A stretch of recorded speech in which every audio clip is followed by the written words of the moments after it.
Sejauh ini progresnya bagaimana Pak mengenai revisi Undang-Undang Pangan itu? Ya, ini susah ya. Saya juga sebetulnya kepengen segera selesai. Tapi nggak tahu karena saya udah bukan pimpinan lagi di Komisi 4 sampai anggota, ini kok agaknya tersendat. Nah, tersendatnya di mana ini yang belum pernah kita bongkar. Beliau melaporkan bahwa ini akan ada zonasi harga beras. Saya nggak setuju. Wah. Kok beras kok ada zonasi harga? Ini risiko karena ini malah merupakan hak dari warga-warga negara.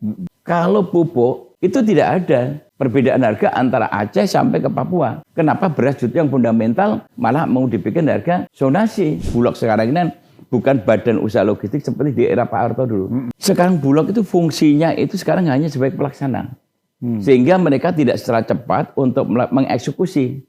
Karena di atasnya masih ada lembaga lain seperti satu. Apa yang harus diperhatikan oleh pemerintah manakala nantinya distribusi pupuk tetap melalui Koperasi Desa Merah Putih, Pak Firman? Saya khawatir kembali mengulang masa lalu. Bukan masalah kelembagaannya, sebetulnya kan bagaimana supaya pupuk itu sampai ke petani langsung. Apalagi sekarang ini kan jumlah subsidi pupuk kan hampir mencapai 40 triliun lebih. Mafia BBM itu justru yang harus segera dibentuk Satgas BBM untuk petani dan nelayan ini harus segera dilakukan. Mafia-mafia berkeliaran bekerja sama dengan SBPU. Inilah Radio Talk bersama Bapak Firman Subagio SHMH, anggota Komisi 4 DPR RI, fraksi Partai Golkar, Dapil Jawa Tengah 3. Halo pendengar dan netizen Radio Elsinta dimanapun Anda berada, krisis pangan global 2022 hingga 2025 sudah memberi peringatan rantai pasok terganggu, kemudian iklim ekstrim dan proteksionisme ekspor langsung memukul harga pangan di Indonesia. Sekarang kita sudah mulai merasakan dampaknya. Nah, kita punya 3 titik rawan. Ketergantungan impor, produksi domestik yang rentan, kemudian tata kelola distribusi yang belum rapi, kemudian banyak hal yang harus memang kita benahi.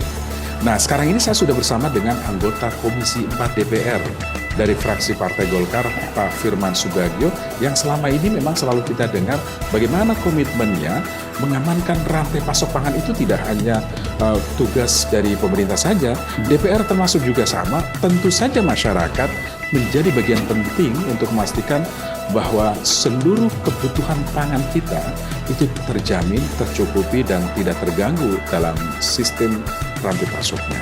Nah, Special Talk Show ini kita akan mengulas tentang itu, dan ini terselenggara kerjasama Radio Parlemen bersama dengan Radio Elsinta.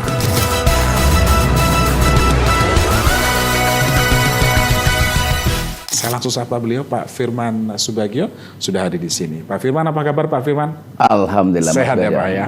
Saya merasa happy ketemu Mas Ferry. Alhamdulillah. Biasanya hanya melalui udara. Melalui udara Pak ya? Tapi sekarang lain. Badannya jadi bulat. Padahal iya. katanya tadi kan berasnya naik, tapi masalahnya jadi gemuk.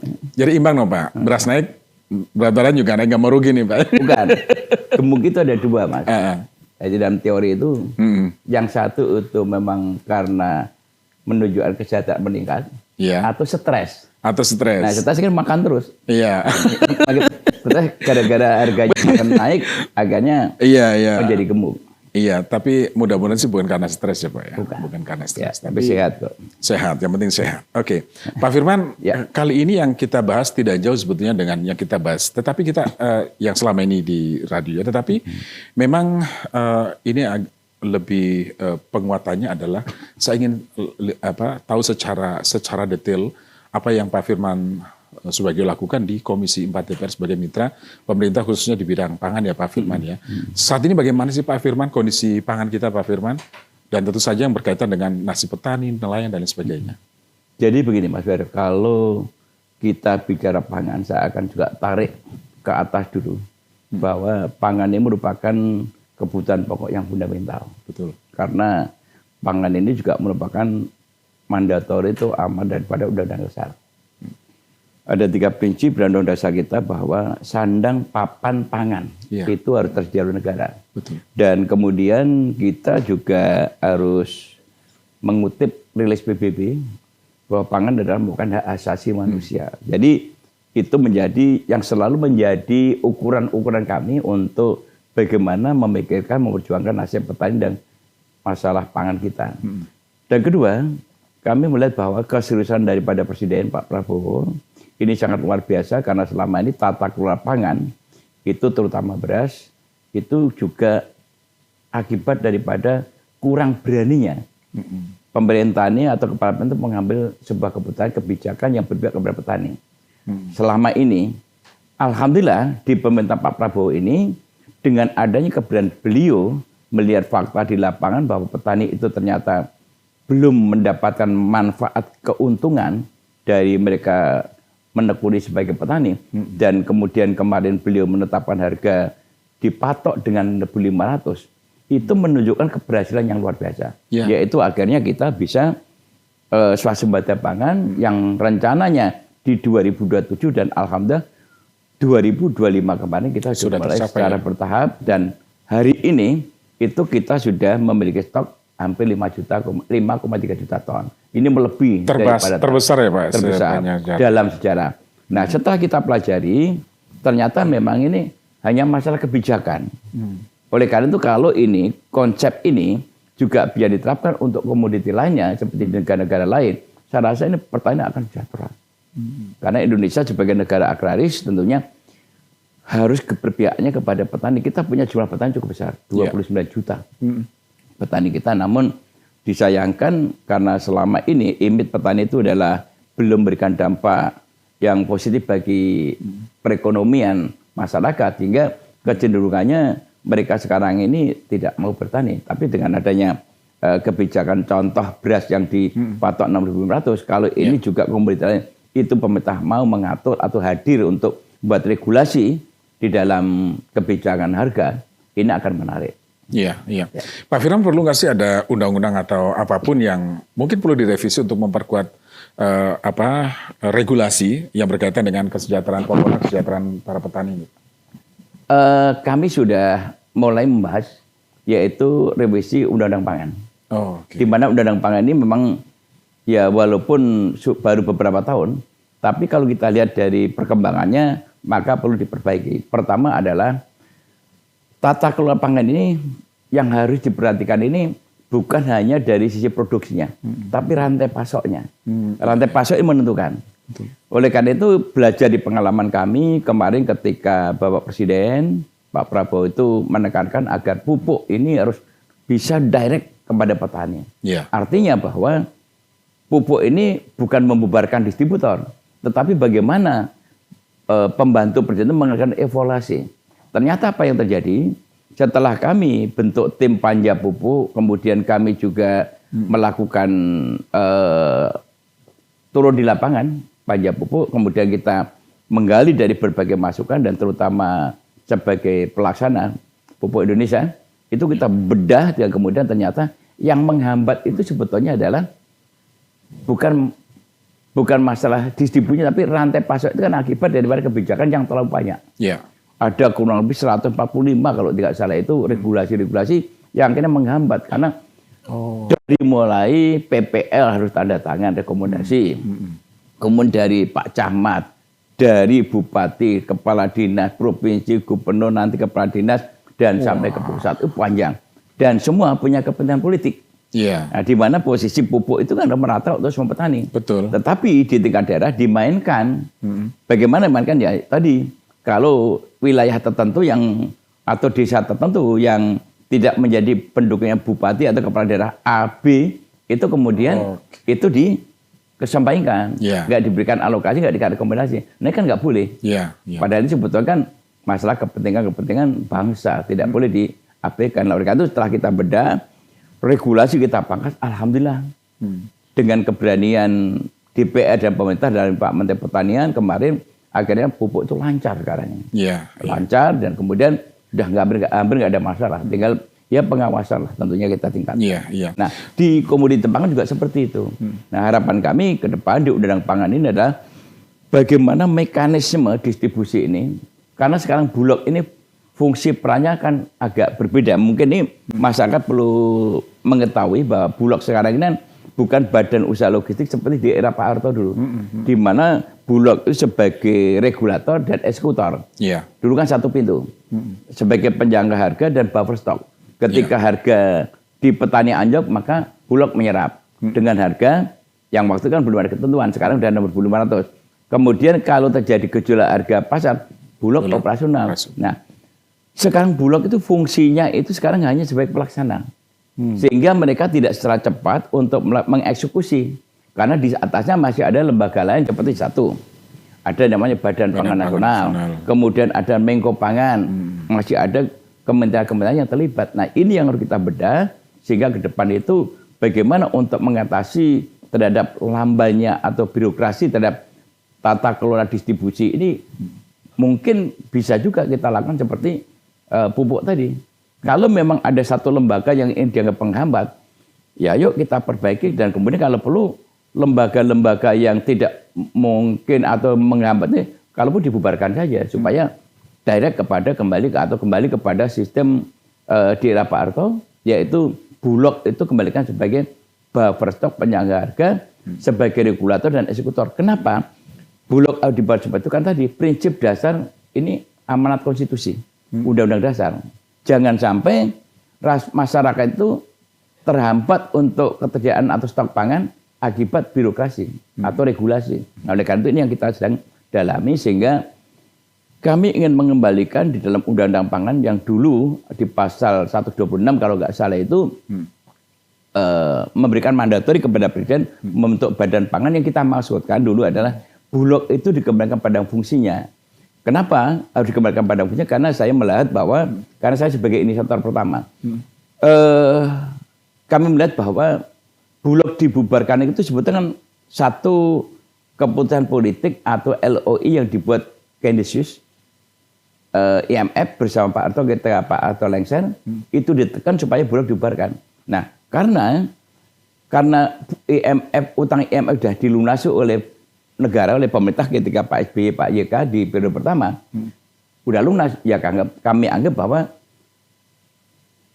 perjanjian atau LOI sudah batal selesai. demi hukum. Oleh karena itu kami kan mengembalikan itu. Nah, tetapi selama Pak SBY 2 periode tidak terbentuk badan pangan dan baru dibentuk Pak Jokowi di periode kedua, tapi pembentukannya itu justru malah sekarang ini agak, ya saya anggap agak menghambat gitu. Oleh karena itu kita kepengin mengembalikan lagi bahwa Bulog itu harus kembali seperti Bulog seperti masa lalu, menjadi buffer stock penjaga harga dan sebagai regulator dan eksekutor. Kenapa harus regulator dan eksekutor? Karena dia harus satu pintu. Karena ini kan mandatori konstitusi, tidak bisa diintervensi apapun. Sehingga ketika terjadi gejolak harga langsung operasional, ketika terjadi harga pangan kita juga harus operasional. Ketika petani ditekan dengan harga murah, Bulog yang akan menyerap dengan harga yang sekarang sudah ditetapkan 6.500. Iya.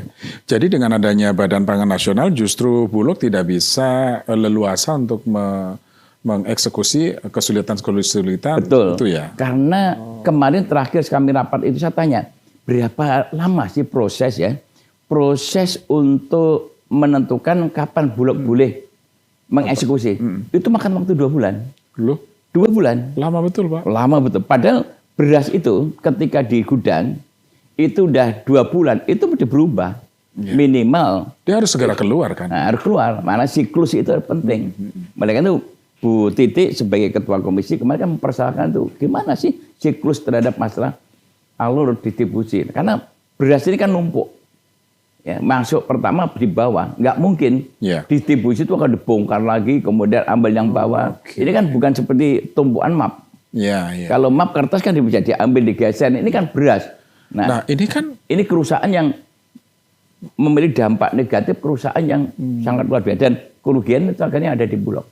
Iya, jadi Bulog ini kan baik pertama kali ketika era Orde Baru dan sekarang sebetulnya kan perannya sangat penting, sangat strategis, sangat vital. Betul. Pak. Ketika kehadiran Badan Pangan Nasional justru menghambat peran Bulog, terus bagaimana? Apakah Badan Pangan perlu dievaluasi atau gimana? Ya, ini yang saya dengar ya, bahwa Pak Presiden itu telah menginstruksikan kepada jajaran Bulog ketika itu.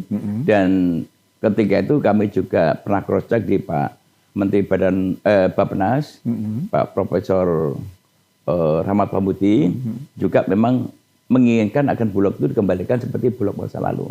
Sebagai Bappenas dan penyangga. Dan ini akan menarik. Menariknya karena Pak Presiden memberikan kebijakan harga pembelian pemerintah tadi yang 2.500. Kalau dulu Pak Harto kan tidak ada itu. Tetapi Pak Presiden sekarang ini berani menetapkan itu. Saya yakin itu akan berhasil.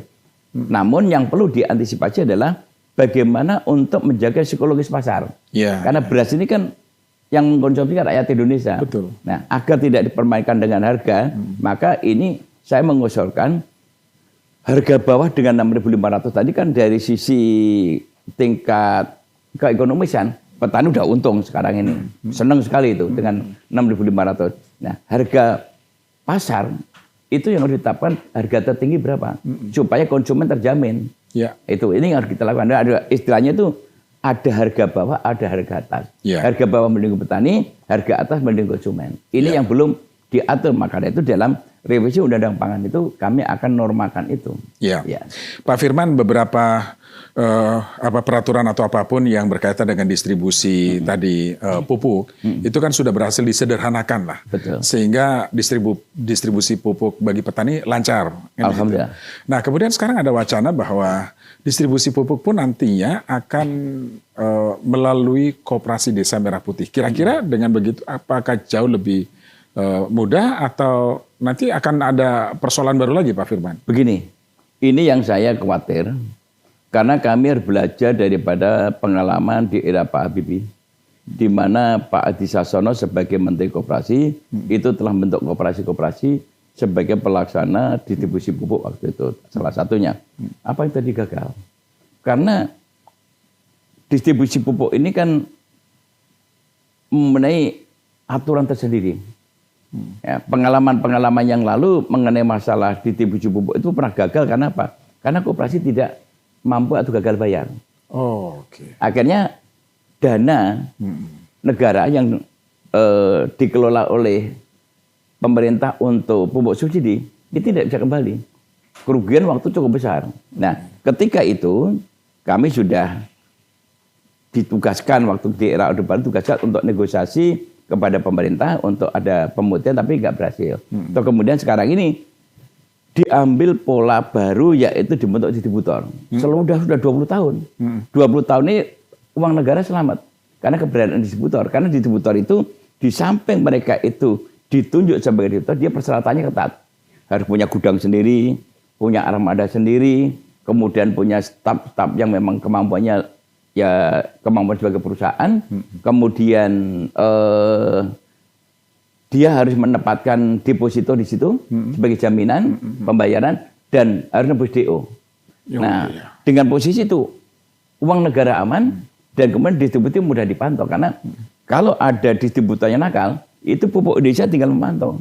Bahkan kami Komisi 4 mengatakan kalau sampai ada distributor yang nakal melenceng dari regulasi yang ada dan di peringatan 1 kali, 2 kali, 3 kali mereka tetap bandel, langsung cabut. Itu tegas kami menyampaikan karena tujuan daripada pupuk ini kan untuk meningkatkan produksi. Nah, kedua, pupuk ini kan merupakan bukan bantuan sosial. Pupuk ini adalah subsidi untuk meningkatkan produksi. Nah, oleh karena itu ukurannya adalah bukan diberikan pada orang. Kalau orang itu katakanlah secara administratif punya tanah, tetapi saya nggak menguasai tanah karena tanah saya sewakan pada orang lain. Nah, yang punya sawah ini menebus sendiri, yang punya surat-surat menebus sendiri. Ini akhirnya double counting. Nah, ini yang menimbulkan pupuk itu kadang-kadang banyak yang bocor. Nah, oleh karena itu kami sudah minta kepada pemerintah agar ke depan distribusi pupuk itu ukurannya bukan orang tapi geospasial. Berapa luasan lahan, berapa dosisnya yang diberikan, baru dieksekusi. Itu sangat rasional. Rasional dan tidak akan terjadi penyimpangan sebetulnya. Karena kebutuhannya sesuai dengan perlu dosis Mas Ferry ya? Karena kondisi lahan kita, tanah kita ini kan semua tidak sama. Ada yang unsur pH tanahnya itu masih di bawah rata-rata. Ada yang over, kemudian unsur hara tanahnya juga gitu. Ada yang di bawah 3%. Saya yakin bahwa kalau unsur hara tanah di bawah 3%, itu mustahil bisa menghasilkan 4 ton atau 5 ton. Ya. Rata-rata paling maksimum 4 ton itu paling bagus. Oke. Tetapi ketika kita sudah bisa menggunakan dosis yang tepat, bahwa ini tidak perlu pupuk anorganik, Ya. tapi perlu pupuk organik, maka organik kita berikan. Ya. Nah, ini seperti negara lain seperti itu. Ya. Karena memang lahan tanah kita ini sudah terlampau lama mengkonsumsi pupuk anorganik yang merusak unsur hara tanah tadi. Ya. Ini yang kita perbaiki. Betul. Saudara-saudara, saya ambil keputusan semua barang subsidi harus disalurkan kepada rakyat melalui koperasi Desa Merah Putih. Barang subsidi rakyat tidak boleh diperdagangkan. Nah Pak Firman, apa yang harus diperhatikan oleh pemerintah manakala nantinya distribusi pupuk tetap melalui koperasi Desa Merah Putih, Pak Firman? Saya khawatir kalau nanti ini kembali mengulang masa lalu. Oleh karena itu, saya minta spirit Pak Prabowo kan tidak mau mematikan sektor usaha menengah kecil yang ada di daerah. Oleh karena itu dipertahankan, karena sudah keberhasilan 20 tahun. Mereka tuh menyelamatkan uang daerah. Jangan dirubah. Dan kedua, masalah pupuk ini kan auditable. BPK, tidak semua orang itu bisa melakukan proses administratif yang tertib seperti ketentuan BPK. Nah, oleh karena itu kalau ini sampai terjadi, maka ini agak khawatir. Saya tentang khawatir. Makanya itu saya ingin mempertahankan bahwa spirit Pak Prabowo itu kan bukan masalah kelembagaannya, sebetulnya kan bagaimana supaya pupuk itu sampai ke petani langsung. Jangan sampai nanti kita mengukir kegagalan di era Pak Adi Sassono almarhum. Ya. Apalagi sekarang ini kan jumlah subsidi pupuk kan hampir mencapai 40 triliun lebih. Ya. Bayangin zaman Pak Adi Sassono dulu kan banyak 6 triliun, kalau nggak sampai 10 triliun dah. Ini 40 triliun. Bayangkan kalau sampai itu gagal. Ya, Gitu. Baik. Pak Firman, kita jeda sejenak, nanti kita lanjut di segmen berikutnya. Pendengar, perbincangan kami dengan anggota Komisi 4 DPR dari fraksi Partai Golkar, Pak Firman Subagio, akan kami lanjutkan pada kesempatan berikutnya. Tentu saja bahasanya akan jauh lebih menarik karena tentang nasib nelayan kita, gitu ya. Nanti kita akan ikuti di segmen berikutnya. Radio Talk bersama TVR Parlemen. Baik pendengar dan netizen, terima kasih Anda masih bersama kami. Kita lanjutkan bersama Pak Firman Subagio, anggota Komisi 4 DPR RI dari fraksi Partai Golkar. Pak Firman, tadi kita membahas bagaimana distribusi pupuk yang sekarang jauh lebih lancar karena upaya DPR Komisi 4 dalam mengusulkan pemerintah untuk menyederhanakan pupuk dan beras. Oke, nah berikutnya soal nasib nelayan. Ini berkaitan dengan kebutuhan BBM Pak, karena nelayan juga bingung nih harus pakai barcode, kemudian dia kan harus berpindah dari satu tempat ke tempat yang lain. Betul. Nah gimana ini Pak Firman, situasinya itu seperti apa sih yang Pak Firman serap dari para nelayan ini Pak? Ya, jadi ini juga salah satu persoalan serius yang harus segera diselesaikan oleh pemerintah. Kami kemarin beberapa waktu yang lalu kami turun ke lapangan karena menyikapi terhadap masalah maraknya demo melalui media sosial yang dilakukan oleh masyarakat karena sulitnya untuk mendapatkan BBM subsidi, terutama kaum nelayan dan petani. Nah oleh karena itu gerakan daripada pemerintah ini kan juga cukup bagus ya, karena untuk secara skala ekonomis untuk meringankan beban petani, pemerintah atau negara sudah memberikan program-program bantuan alat pertanian. Tapi semua kan menggunakan bahan baku BBM solar. Nah oleh karena itu di komunitas nelayan ini juga mengalami hal yang sama, karena saya sampaikan kepada pemerintah pada waktu kami rapat, kapalnya kan mobile. Berangkat dari satu titik daerah tertentu, kemudian menuju daerah tertentu. Dan ketika mereka kehabisan bahan bakar, itu dia menggunakan barcode. Nah, yang menarik barcode ini diberikan hanya dalam bentuk kertas, sepotong kertas, ada barcode di situ. Padahal kalau nelayan itu biasanya barcode ditaruh dompet. Ketika mereka itu di laut, itu kena lembab, kemudian kena air, ya jadi rusak, kadang-kadang nggak bisa dimanfaatkan. Dan kedua, barcode itu hanya berlaku untuk lokal. Nah, sehingga ketika dia berangkat dari wilayah tertentu sampai ke wilayah tertentu, begitu sampai di wilayah tertentu bahan bakarnya habis, mereka harus kesulitan untuk menebus bahan bakar dengan yang harga subsidi ya. Nah, subsidi. Nah, ini persoalan serius. Oleh karena itu kami menginginkan agar barcode untuk nelayan itu bisa diberlakukan untuk skala nasional seperti kita keluarkan kartu ATM lah gitu ya. ATM itu nanti datanya itu antara data kapal, data pemilik, NIK-nya, nama orang itu harus sinkron semua. Betul. Satu data di situ dan kemudian ketika mereka itu di wilayah lain dengan kartu itu sudah bisa untuk nebus barcode-nya itu udah. Nah kalau dengan kertas ini agak kesulitan. Nah oleh karena itu ini yang kemarin menjadi masalah. Dan paling rawan lagi adalah kami berterima kasih kepada pemerintah ya kemarin itu pertama pupuk itu justru di posisi Indonesia dihadapkan kepada gejolak ekonomi dan kemudian dampak daripada perang. Bahan baku pupuk itu naik, tetapi di sisi lain negara malah hadir untuk meringan-ringan 20%. Ini luar biasa. Ini terobosan yang dilakukan Presiden ini, pemerintah luar biasa. Kemudian solar untuk nelayan. Kemarin bulan lalu itu bahkan saya hampir 24 berkomunikasi dengan pertama Pak Kementerian KKP, Dirjen Tangkap, Pak Komjen Latif itu Dirjen Tangkap. Terus kemudian saya juga komunikasi dengan Pak Wamen, KKP, terus kemudian kami komunikasi dengan daerah, kami komunikasi dengan nelayan, kami komunikasi dengan Pak Menteri SDM Pak Balil, kami komunikasi juga Pak Menko Perekonomian. Kita mencoba memberikan penjelasan kepada pemerintah tentang masalah beratnya kondisi atau beban nelayan, di mana biasanya mereka itu menggunakan atau melaut dengan menggunakan bahan bakar yang harga normal itu waktu itu masih 15.000, 13.000. Begitu melonjak kemarin sampai harga 27.000, itu bebannya mereka semakin berat. Nah oleh karena itu kami negosiasi dengan pemerintah dan kemudian alhamdulillah melalui kebijakan Bapak Presiden lagi-lagi berani memutuskan dengan 15.000 itu sudah sesuai harapan mereka. Karena waktu itu saya bikin simulasi. Bagaimana Pak Dirjen kalau kita hapuskan PNBP-nya? Bagaimana kalau nanti kita hapuskan PPh-nya, PPN-nya? Masih belum cover. Karena angkanya itu masih di atas 25.000. Kita tanyakan padahal yang berat Pak. Oleh karena itu alhamdulillah perjuangan akhirnya bisa 15.000. Namun ini yang harus hati-hati. Karena dengan disparitas harga yang cukup lebar, harga 15.000 itu adalah harga subsidi.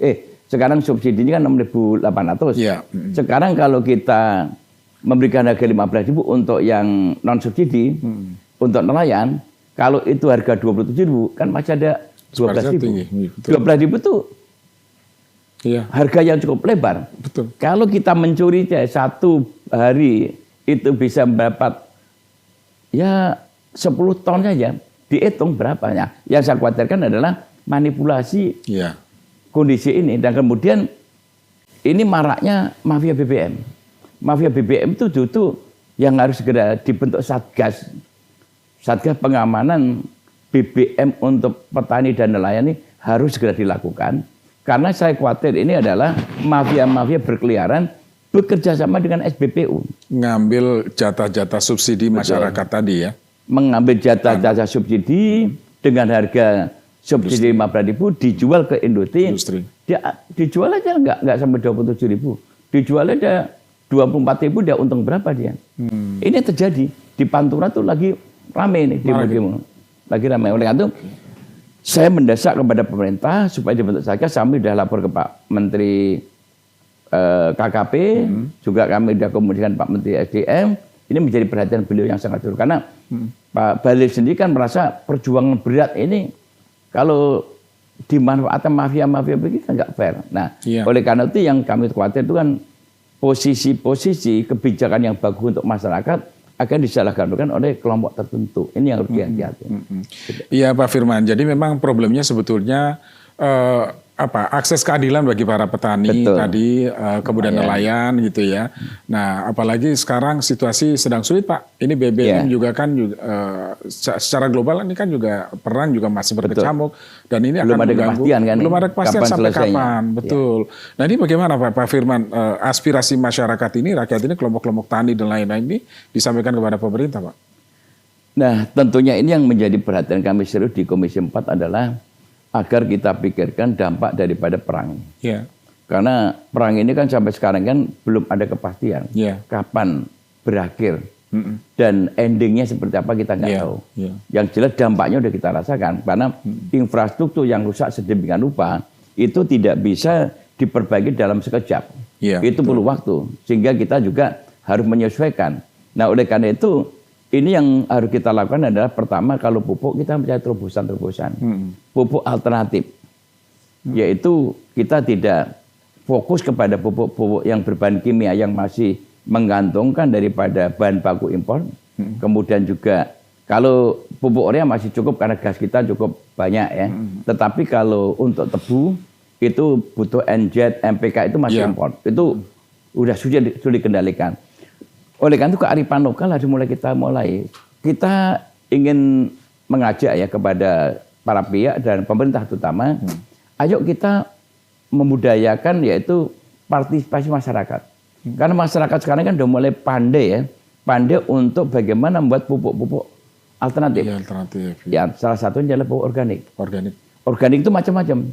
Ada yang dibuat dari Daur ulang sampah misalnya. daur ulang sampah, ada juga dari kotoran hewan. Betul. Nah, ini luar biasa. Namun persoalannya adalah regulasi kita lagi-lagi yang menghambat. Untuk mendapatkan izin edar itu aja susah. Pemerintah udah lama memberikan program UPO, unit pengolahan pupuk untuk kotoran hewan. Itu sudah bagus. Tetapi untuk mendapatkan uji kelayakan, kemudian untuk mendapatkan sampai izin, itu biayanya cukup besar. Saya tanya kepada salah satu masyarakat yang memproduksi itu sampai puluhan juta. Bahkan mencapai 50 juta. Sedangkan di Vietnam, saya ketemu Wakil Menteri Pertanian di sana, diskusi panjang lebar mengenai bagaimana keberhasilan daripada Vietnam itu kepada pertanian. Mereka mengatakan, kami sudah lama menggunakan pupuk organik, tapi pupuk organik itu inovasi kepada petani. Sehingga petani itu kita bebaskan untuk membuat inovasi, kemudian pemerintah hadir untuk memberikan regulasi dan pengawalan. Dan mereka mengatakan bahwa petani kami lindungi. Tidak boleh petani itu dikriminalisasi, apalagi dijerat hukum, karena kami butuh mereka. Yang Terus saya terjadi, tanya, kenapa kamu menggunakan pupuk organik? Karena ke depan market atau pasar global itu tidak lagi mengkonsumsi produk pangan yang menggunakan pestisida. Dan yang menggunakan bahan pupuk anorganik. Nah, ini masalah serius. betul. Ini yang menyebabkan beberapa produk pertanian kita sulit masuk ke. Sulit, betul. Karena tadi penggunaan pupuk masih pestisida, pupuknya masih pupuk anorganik. Tapi memang ada satu dilema ya, ketika masyarakat sudah mandiri dengan produksi pupuk organik, tetapi terbentur regulasi tadi, sehingga ketika dia mencoba untuk mendistribusi, dia akan terkena pidana. Itu yang repot. Jadi memang PR banget nih Pak Firman, tapi harus diperjuangkan itu Pak. Ya, ini memang menjadi salah satu agenda kita untuk di Undang-Undang Pangan itu ke depan, itu harus masuk untuk perlindungan kepada petani. Karena kita sudah punya Undang-Undang Perlindungan dan Pemberdayaan Petani. Nah, ada lagi Mas, yang sekarang menjadi keprihatinan kami adalah alih fungsi lahan. Nah, itu dia. Alih fungsi lahan. Alih fungsi lahan ini sudah marak. Di mana posisi lahan pertanian yang produktif, ini daerah ini mesti harus ada satu punishment ya. Karena begitu mudah membuat tata ruang, di mana lahan-lahan produktif itu dialihfungsikan untuk kepentingan-kepentingan lain seperti industri, perumahan, industri, kemudian macam ya. Padahal posisi lahan pertanian produktif itu ada undang-undangnya. Perlindungan lahan pertanian berkelanjutan. Itu nomor 41/99. Tetapi sampai sekarang tidak pernah ada. Saya baru kemarin ada kalau nggak salah di daerah Kendal atau Pemalang, itu yang dikenakan sanksi hukum. Karena lahan pertanian produktif dialihfungsikan menjadi tambak. Yang sebetulnya dari skala ekonomi sih hasilnya juga lebih bagus karena untuk budidaya udang Namun kan tidak fungsinya untuk Bukan udang, peruntukan tambak ya. bantu tambak, tapi untuk produksi pangan. Pertanian. Nah, posisi ini yang memperhatikan. Kemudian setelah saya cermati itu begini, daerah itu banyak yang melihat bahwa pertanian itu dianggap sesuatu yang tidak penting gitu ya. Karena dari sisi daerah itu kan lebih mengedepankan untuk penerimaan nasi daerah. Sehingga pertanian dianggap dari PBB-nya itu kan murah masih. Tetapi kalau itu dialihfungsikan menjadi industri, itu mulai retribusi, pajak, penyiapan tenaga kerja, nah, hitungannya di situ. Ya. Sehingga begitu mudah daerah itu di samping mengeluarkan izin itu ada hengki-pengkinya gitu kan untuk industri. Nah, persoalan ini yang menjadi masalah besar yang harus kita bongkar gitu. Betul. Jadi memang banyak sekali nih tugas dan PR anggota. Ya, karena cetak sawah baru itu bukan solusi bagi saya. Apa artinya kita cetak sawah, tapi lahan produktif irigasi tadi existing kita biarkannya untuk dialihfungsikan. Jadi itu diberdayakan aja Pak ya, kembali itu. Yang ada kita berdayakan, jangan sampai ada alih fungsi lahan. Ya, itu yang karena penting ya. Cetak sawah baru rata-rata kan juga tidak ada bendungan, tidak irigasi, atau kemudian juga kolaborasi antara kementerian lembaga penting. Karena pertanian kita ini masalahnya kan banyak sekali ya, seperti masalah bendungan itu kan ada di Kementerian PU. Kemudian untuk irigasi primer, sekunder ada Kementerian PU. Tersier baru di Kementerian Pertanian. Nah, ini nggak ada sinkronisasi program, sehingga area-area pertanian yang membutuhkan aliran sungai kadang-kadang program itu nggak sinkron. Gitu. Apalagi kalau kebijakannya itu, wah ini daerah ini dapilnya tidak mengusulkan, nah ini repot juga.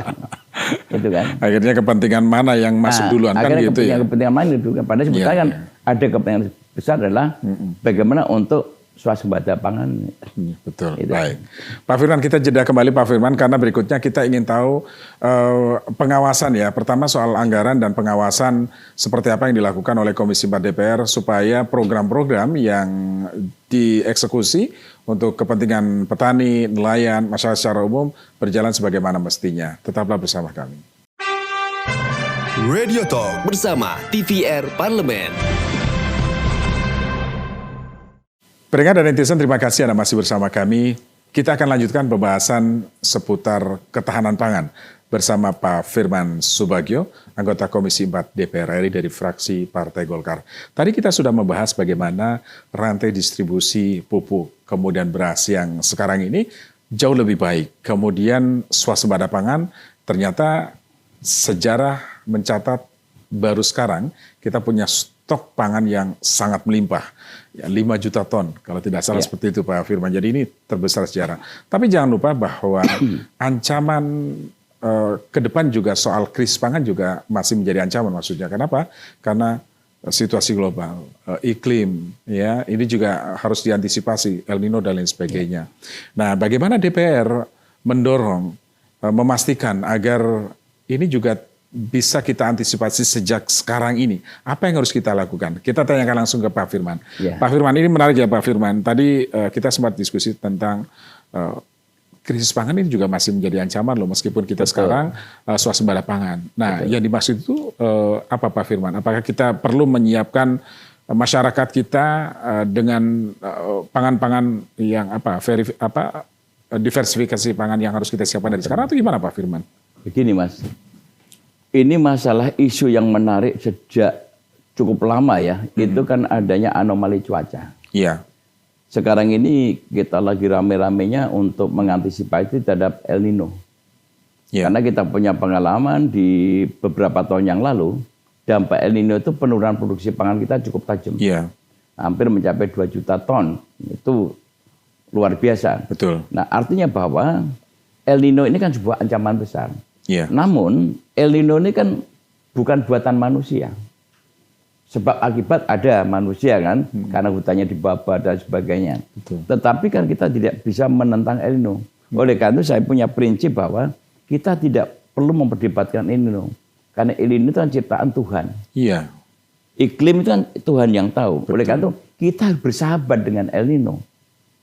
Apa pengertian bersahabat? Kita manusia ini harus mempunyai terobosan-terobosan baru bagaimana menyiasati kemarau panjang ini jika kita menggunakan metodologi tanaman-tanaman yang memang bisa dimanfaatkan bisa ditanam pada musim kemarau panjang. Contohnya di Pak Harto dulu budaya menanam padi gogo. Oh iya. Kemana padi gogo sekarang? Sekarang nggak pernah dengar Pak ya? Nggak pernah dengar kan? Ada gogo rancak dan sebagainya. Atau kemudian kita juga harus bisa menanam lagi benih-benih varietas yang memang tahan cuaca. Nah, atau kemudian yang kedua adalah budayakan untuk membuat alternatif, pangan alternatif, diversifikasi pangan. Contoh, berapa devisa negara kita yang habis dikuras, yang dimonopoli oleh hanya satu perusahaan untuk impor gandum. Padahal gandum ini menjadi kebutuhan yang sangat luar biasa. Kue, roti, mie, itu semua gandum. Dan dimonopoli dari zaman ke zaman. Padahal di negara-negara lain, itu udah mulai dikonversi. Ada yang dari singkong, ada dari yang lainnya, ada dari sorghum. Kenapa nggak kita produksi itu? Padahal kita banyak sekali Pak ya. Padahal peluang kita banyak sekali. Oleh karena itu, inilah terobosan yang akan kami lakukan adalah di dalam revisi Undang-Undang Pangan itu diversifikasi pangan itu akan kita masukkan. Bahkan kemarin kami ada diskusi dengan IPB, itu sudah melakukan riset yang namanya pangan pokok itu sudah bisa dibuat dari rumput laut. Rumput laut itu sudah bisa dibikin seperti beras. Ada dari jagung, ada dari singkong, ada dari ubi, ada dari sorghum, ada dari sorghum saya udah merasakan sendiri. Iya. Sorghum itu Mas Mario. Enak. Sorghum itu kalau di Jawa itu jagung candel. Jagung candel atau gondem. Gondem ada ya. yang bilang gondem. Itu rasanya itu seperti ketan. Bubur merah, ketan merah. Iya. Betul. Saya kemarin di Makassar makan itu. Makan itu Pak ya. Enak sekali. Wah. Bahkan dikasih oleh teman-teman peneliti bubur merahnya itu satu Pak Menteri lihat. Saya sampaikan Pak Menteri Pertanian. Itu satu sama kan enak itu. Iya. Nah, kenapa itu? Lebih sehat lagi ya Pak ya. Lebih sehat. Atau singkong. Iya. Bahkan di Papua kemarin pada waktu kami diskusi dengan EPB, beberapa profesor itu dari Papua meminta supaya Papua kembalikan aja. Jangan kita bergantung dengan beras, tapi kita biasakan budayakan makan lokal. Oleh karena itu kearifan lokal, budayakan budaya makan lokal, dihidupkan, dikembangkan lagi seperti era Pak Harto dulu. Pangan itu tidak hanya cukup daripada beras, itu, tapi pangan yang bermutu, yang bergizi, gitu. Dengan juga yang mempunyai cukup kalori kebutuhan daripada manusia. Swasembada beras belum berarti mencukupi kebutuhan pangan yang sehat. Kita harus meningkatkan produksi-produksi lainnya. Gitu. Ini untuk ketahanan pangan nasional. Dan lagi-lagi kemarin saya juga menyampaikan kepada pemerintah, Pak Dirut Bulog pada waktu di Bali, beliau melaporkan bahwa ini akan ada zonasi harga beras. Saya nggak setuju.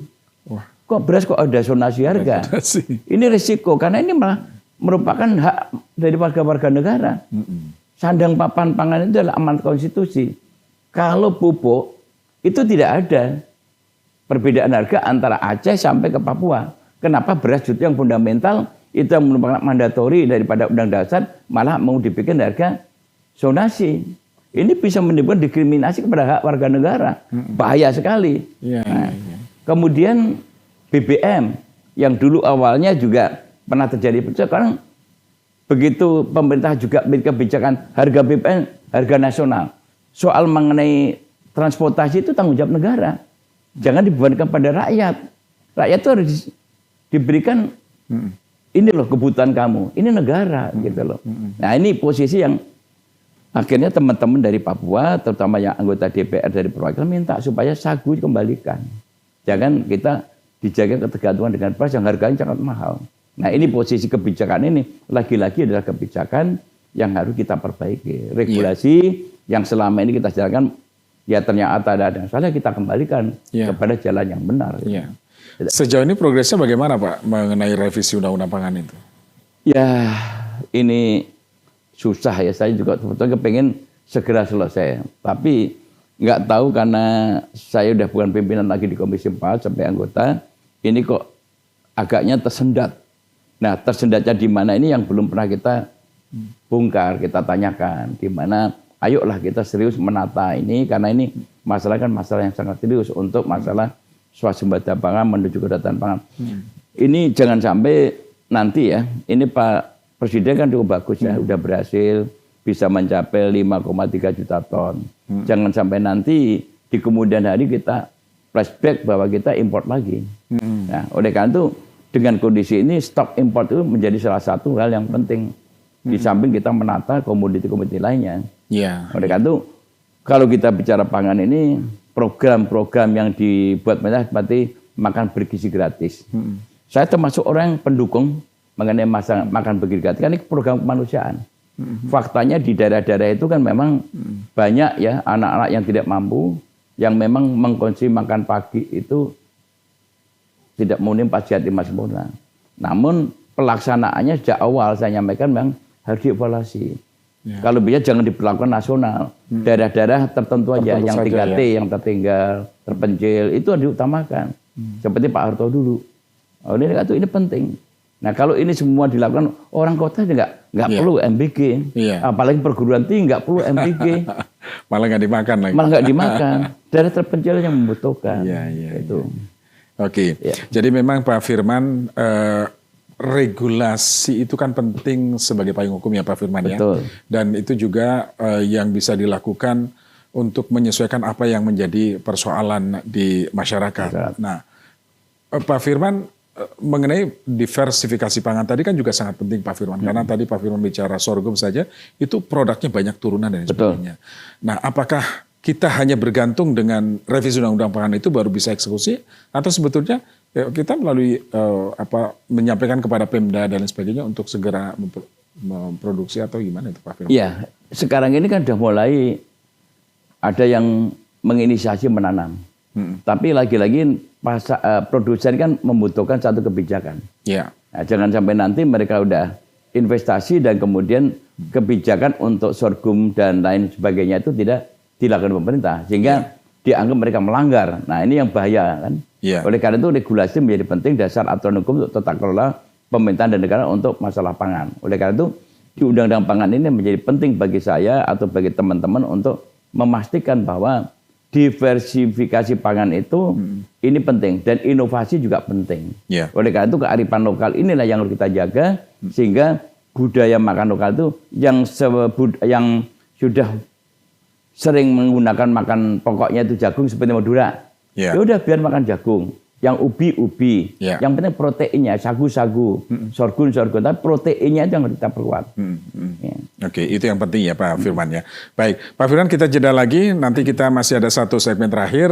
Kita akan mengulas lebih jauh apa yang menjadi prioritas yang harus dilakukan pemerintah dalam memastikan ketahanan pangan ini akan tetap menjadi pegangan kita selama ini dan kebutuhan pangan masyarakat tetap tercukupi. Tetaplah bersama kami. Radio Talk bersama TVR Parlemen. Baik pendengar dan netizen, terima kasih Anda masih bersama kami. Berikutnya kita akan bahas bagaimana memastikan ya, ini ada persoalan yang paling mendasar adalah sebelum dan setelah panen. Karena banyak masyarakat kita, para petani kita yang masih menggunakan cara-cara konvensional. Kita tahu Pak Firman bahwa di negara-negara maju mereka sudah sangat efektif dan efisien dalam penggunaan teknologi pertanian dan sebagainya. Di kita kan masih sangat konvensional Pak. Nah ini gimana nih Pak terobosan yang harus dilakukan pemerintah Pak? Nah ini yang salah satu Mas yang saya cermati ketika kami juga berkunjung di beberapa negara. Kenapa kita nggak bisa berkompetisi dengan harga global? Karena mereka itu sudah menggunakan mekanisasi dari hulu hilir, pasca dan prapanen itu semua sudah menggunakan alat pertanian. Bahkan kami pernah ke Swedia, itu ada 4 orang itu mengelola lahan 200 hektar. 200 hektar 4 orang? Wow. Tapi semua menggunakan mekanisasi. Dari mulai mesin pengolahan, atau kemudian mulai bagaimana 200 hektar itu dijadikan peternakan, dan kotoran hewannya langsung diolah menjadi pupuk organik, dan kemudian penggilingan padinya ada di situ, satu tempat. Ekosistemnya benar-benar sangat... Ekosistemnya benar-benar dilakukan. Nah, di Indonesia mungkin agak sulit ya, karena itu di negara-negara Swedia itu lahan masih cukup luas dan penduduknya kecil. Kalau di Indonesia mungkin bisa dengan skala kecil. Nah, hanya di Indonesia persoalannya adalah mungkinkah dengan postur APBN yang serba terbatas. Nah, ini yang sekali lagi saya ingin menyampaikan, menegaskan bahwa tahun lalu itu pertanian itu dapat anggaran hampir 30 triliun lebih. Kalau nggak salah dengan anggaran tambahan itu 40 triliun. Sekarang ini merosot. Hanya 23 triliun. Nah, ini yang saya khawatir kalau sampai anggaran nanti turun drastis, itu tidak akan mengalami terhadap program-program pemerintah yang terkait dengan masalah swasembada pangan ini. Mungkin ada alat pertanian yang tadinya biasanya diberikan jadi nggak dapat lagi, atau mungkin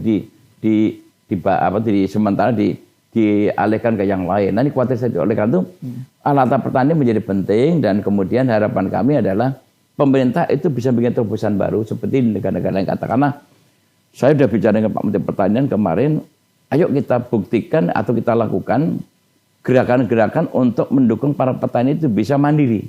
Mandiri dalam arti beli alat pertanian sendiri, dan kemudian negara bisa memberikan fasilitas, yaitu dalam bentuk kemudahan untuk akses di bank. Nah, petani kita ini problemnya adalah karena belum aware terhadap masalah kerjasama dengan bank, mungkin perlu difasilitasi oleh negara, yaitu diberikan katakanlah bukan subsidi bunga ya, kalau bisa bunga rendah lah gitu. Bunga rendah. Kan kita punya bank rakyat Indonesia, namanya Bank Rakyat Indonesia ya, untuk rakyat kita. Bank negara itu untuk negara kita kan. Tetapi selama ini petani kan akses susah. Nah, kalau bisa, karena pemerintah kemarin sudah ada MOU dengan perbankan Himbara kalau nggak salah, itu katanya untuk pertanian itu bisa diberikan skim 3% per tahun. Nah, hanya mungkin pola pembayarannya itu tidak seperti di sektor industri. Kalau industri manufaktur kan setelah mereka dapat kredit cair biasanya operasional langsung bisa mengembalikan. Kalau ini kan yarnen. Iya, bayarnya setelah bayar panen. Setelah panen. Nah, ini harus skimnya nah, ini belum punya skim.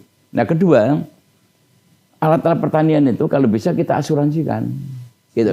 Jadi petani itu terjamin oleh asuransi seperti beberapa negara. Sehingga nanti kalau ada kerusakan pasca gagal panen, itu asuransi yang akan mengcover. Nah, asuransi kita ini juga belum maksimal.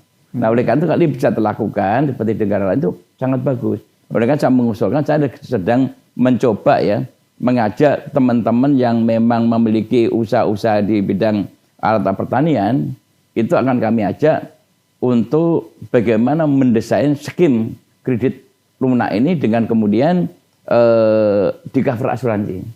Karena di negara lain sudah itu. Nah, kalau ini bisa, luar biasa. Saya kemarin baru juga melihat dapat video atau TikTok dari salah satu teman di hasil riset yang dilakukan teman-teman atau adik-adik kita di Universitas Erlangga tuh ya. Sekarang udah bikin traktor menggunakan listrik.